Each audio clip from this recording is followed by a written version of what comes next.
Hi everyone, welcome and welcome back to my channel. আজকের recipe হলো কড়াই পনির। তো পনিরটাকে প্রথমেই ভালো করে কিন্তু সমানভাবে কেটে নেব। বাই দ্য ওয়ে, যারা কিন্তু আমার চ্যানেলে নতুন এসছো তারা কিন্তু চ্যানেলটাকে সাবস্ক্রাইব করতে ভুলো না, আর পাশে থাকা বেল আইকনটা ক্লিক করে দিও যাতে আমার ভিডিও নোটিফিকেশন সবার আগে তোমার কাছে যায়। তো পনিরটাকে কেটে নেওয়ার পর এটা একটা বোলের মধ্যে ট্রান্সফার করে নেব। এরপর এর মধ্যে আমি মশলাগুলো দিয়ে দেবো একে একে, যেমন লঙ্কার গুঁড়ো, হলুদ গুঁড়ো এবং পরিমাণ মতো নুন। এবার এটাকে ভালো করে মিশিয়ে নিয়ে রেখে দেবো। এবার কড়ার মধ্যে তেল দিয়ে পনিরটাকে ভাজতে দিয়ে দেবো। তারপর এর মধ্যে দিয়ে দেবো ডুমো করে কেটে রাখা পেঁয়াজ আর ক্যাপসিকাম। এটাকে কিন্তু বেশ কিছুক্ষণ ধরে ভেজে নিতে হবে যাতে পেঁয়াজ আর ক্যাপসিকামটা একটু নরম হয়ে যায়।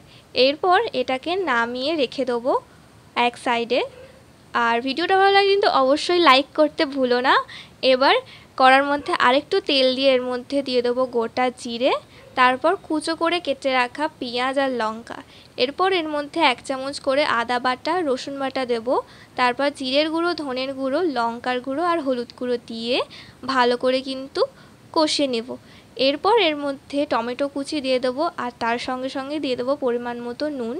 এবারে এটাকে কিন্তু ভালো করে বেশ কিছুক্ষণ কুক করে নেওয়ার পর সামান্য জল দিয়ে ঢাকা দিয়ে এটাকে আরও বেশ কিছুক্ষণ রান্না করে নেব। ঢাকনা খুলে এর মধ্যে দিয়ে দেবো আগে থেকে ভেজে রাখা পনির, পেঁয়াজ আর ক্যাপসিকামটা।